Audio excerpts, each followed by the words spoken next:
Hi everyone, I am Denise Westfield and I'm going to be reading a short story for you called The Valley. It was shortlisted for the Brooklyn Caribbean Literary Festival Elizabeth Nunes Prize for Writers in the Caribbean. Blanco's footfalls were heavy as he trudged along the overgrown path. Dusk noises echoed around him, rustling tree leaves tickled by the wind, crickets chirping, the flapping of wings heading to roost. He knew he shouldn't come through this way when it was almost dark, because it might be more difficult to see by flashlight. But he figured the shortcut was better than taking the long road in his state of fatigue. The last light of the indigo sunset created a comforting lull around him. He was not worried about the encroaching darkness, for he had no reason to be afraid of anything in the Mesopotamia Valley, the breadbasket of St. Vincent and the Grenadines. The expansive community was nestled between verdant mountain and hill ranges, full of fertility and teeming with life. The majority of food produced in the country came from this blessed valley. How could he be afraid of a place that brought forth such beauty and provided a living for so many of the people who lived in the Mespo Valley and worked the land? He had more to fear from people than in this place of peace and near reverence. Plus, he knew no one would look at his sturdy stature, made sinewy by hard land work, and think that he was an easy target. His ruminations were interrupted by a delicate rustling.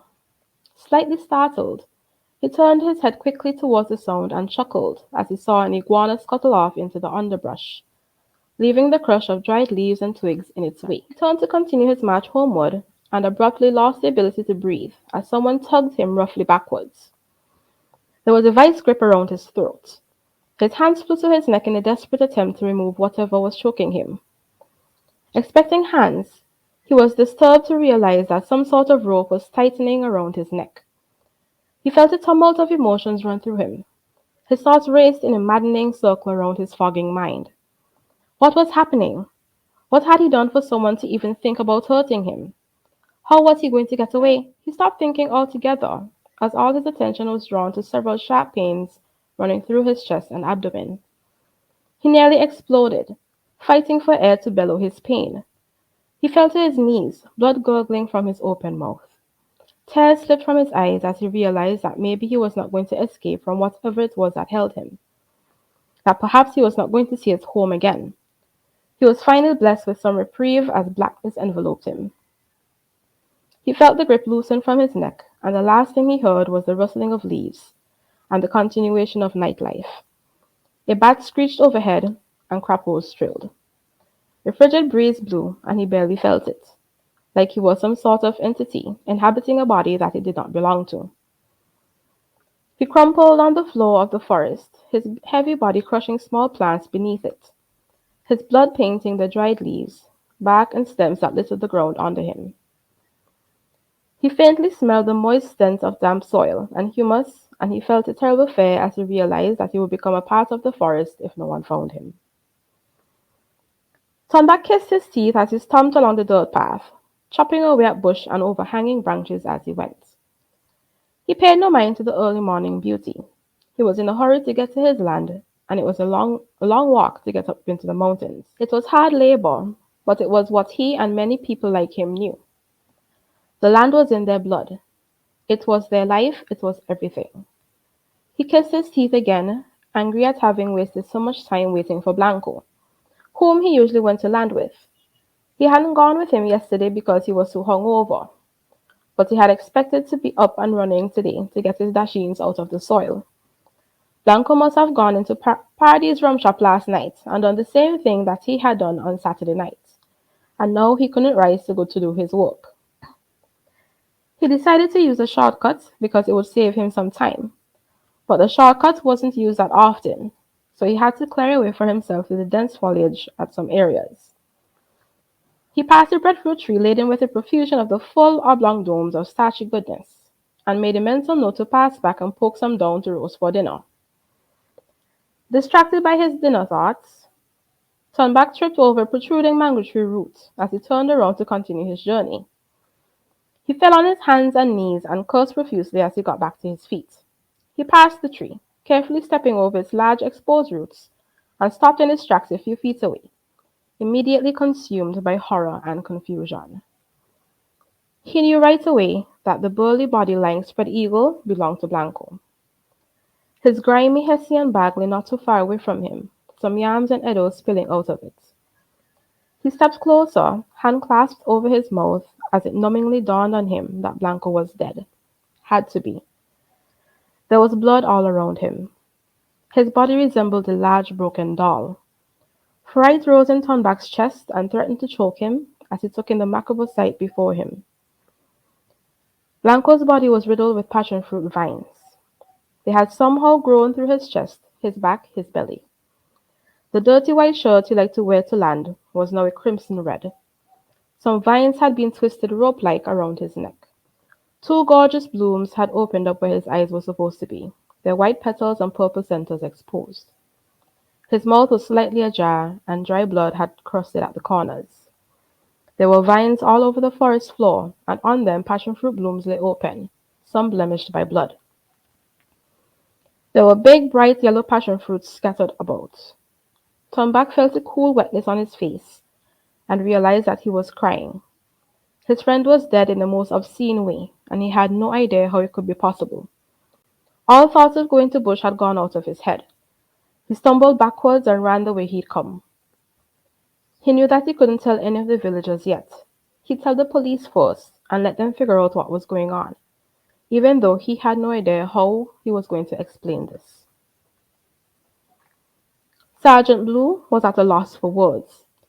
He stood with his arms folded, one hand under his chin, contemplating the mess in front of him.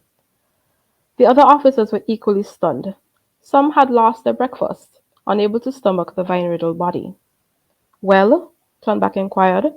"This have to be the strangest thing I ever come across in my life, partner." Sergeant Blue dragged his eyes away from the gruesome scene to look over at the gruff man standing next to him. His eyes were red and puffy, his beard a ragged mess. He was wearing a dirty, once green cap over his thick woolly hair, a torn-up black t-shirt, and an equally ripped, short brown pants. His feet were encased in dirty black water boots up to his muscular calves, a bushman's uniform of sorts. He was hiding his distress fairly well. "Well, what, Thornback? You think I deal with something like this before?" He unfolded his arms and ran a hand from the back to the front of his bald head.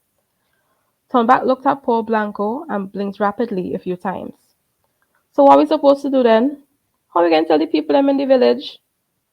Sergeant Blue looked up sharply and thought once again that this was a calamity. He looked around at the men standing away from him and turned back and spoke up for all of them to hear. "Tell who? We're telling no one. You know what's going to happen if people know what's going on here? Madness. Everybody going frightened. We have time for that?" He rubbed his hands over his face. "Quincy, why you say Commissioner Williams gone?" "Some kind of meeting in town, sir," Quincy replied, his voice holding a slight tremor. "All right. We're going to have to report what happened. But we're the only people to know the truth. If anybody asks, tell them Blanco gets stabbed and Thornback was unlucky enough to find the body." They all mumbled their agreement. Thornback remained silent. They could tell all the lie they wanted. He had seen what was the truth and wasn't going to forget it. Thornback dragged his feet as he walked up the path to Blanco's place. Well, Cassandra's place, since Blanco had moved in with her. He went over in his head what he was going to tell her and the girls. His heart pounded in his chest. He did not want to be the bearer of such bad news, but someone had to tell her. He preferred that she didn't find out in town. He got to the unpainted wall structure and knocked on the chipped white door. "I come in!" he heard Cassandra yell from somewhere inside. The door flew open, and the tall, heavy-set woman stared at him. Her large brown eyes were framed by thick dark lashes, and her brown nose flared a bit, signaling that she was agitated. Her big eyes crinkled at the corners as she realized who was at the door, and her full red lips parted to reveal a few crooked white teeth mixed with gold ones, as she smiled up at Thornback. The smile fell away as she read his demeanor. She sensed that something bad was coming and braced herself. "What happened?" she murmured. Thornback steeled himself and mumbled back, "Blanco dead." He expected Cass to wail, but she did not. She nodded and backed into the house. He wondered if she'd heard him. He followed her large frame, taking time to notice how her body rolled with each step she took. He'd always envied Blanco somewhat for snagging such a full-bodied woman. He shook away his thoughts. Cass, you hear me, right? Cass had moved into the dining room kitchen space and had taken his seat at the wooden table covered in clear plastic. Yeah, me hear you, she whispered. She placed her face in her hands and her body shook with quiet sobs.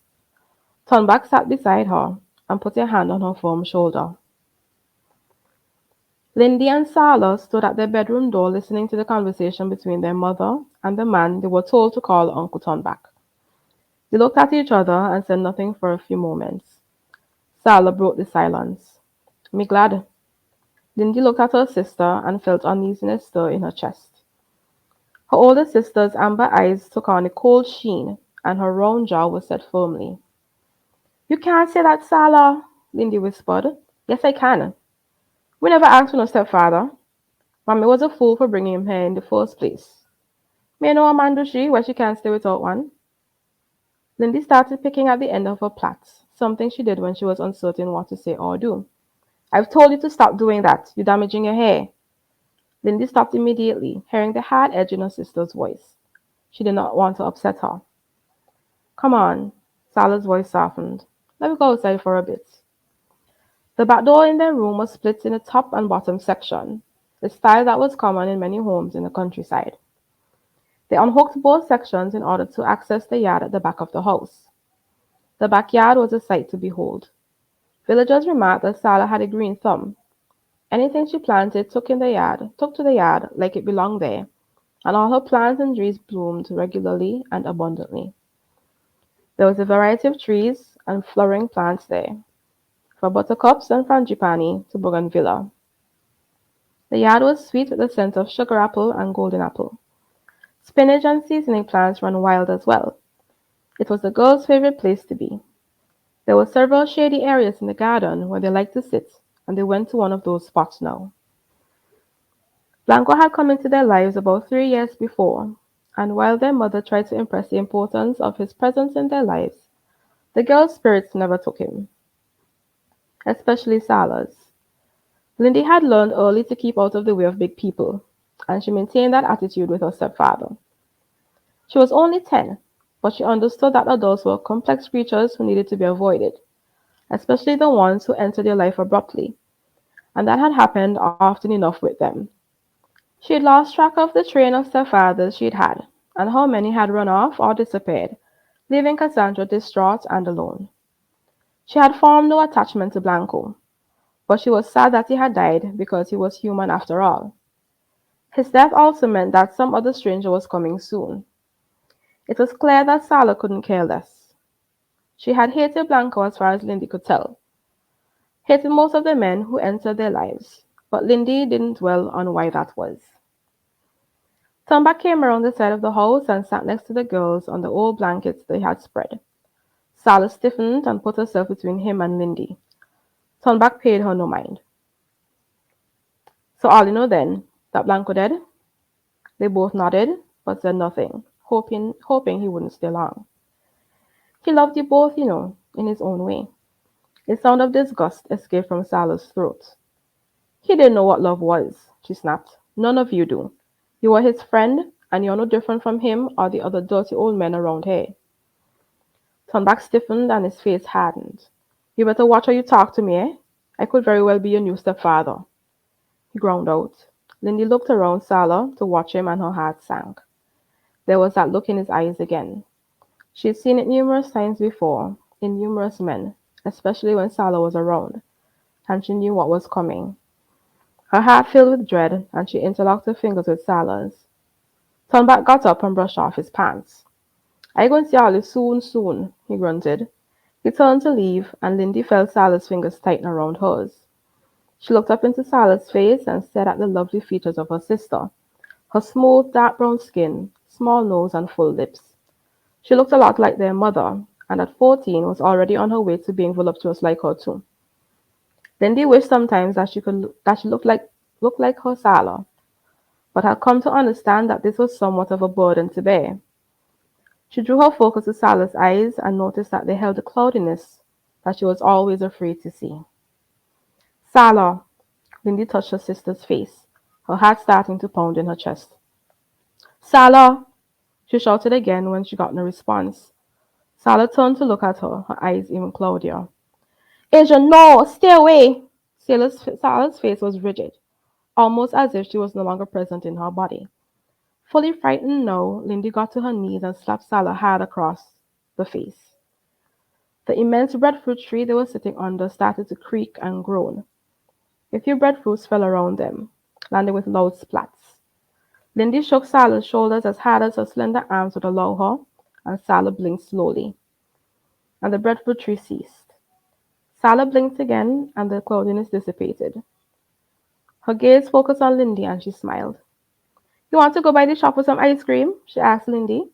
Lindy gave a vigorous nod, so relieved she almost cried. They got up and brushed off their clothes. Salah ran to the back door and went to the bedroom for ice cream money. Lindy turned to face the breadfruit tree and saw several cracks running up its impressive trunk. Her heart rate went up again. She knew what was coming.